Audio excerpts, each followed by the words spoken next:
একমাত্র ধলাই ডিস্ট্রিক্টের সমস্ত গ্রাম পঞ্চায়েতের ফলাফল চলে এসেছে। 403টা আসনের ফলাফল চলে এসেছে।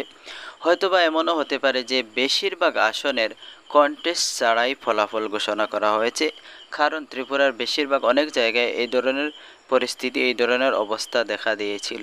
দুর্গা চৌমোহনী রয়েছে একটি ব্লক, যেখানে 235টা আসন, তার বেশিরভাগ আসনেই বিজেপি, তাছাড়া সাথে তিপ্রামতার সাহায্য রয়েছে।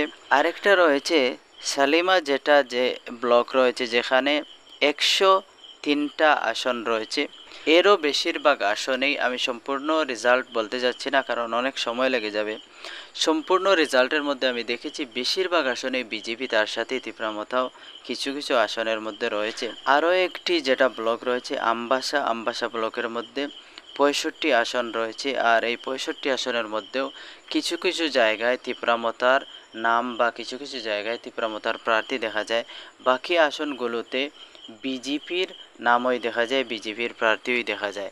তাহলে এই ত্রিপুরার মধ্যে এখন পর্যন্ত কোনো জেলার সম্পূর্ণ ফলাফল আসে নাই, ওয়েবসাইটের মাধ্যমে দেখা যাচ্ছে না এখনও। একমাত্র ধলাই ডিস্ট্রিক্টের ধলাই জেলার ফলাফল দেখা যাচ্ছে, সেটা আপনাদের সামনে আমি তুলে ধরলাম।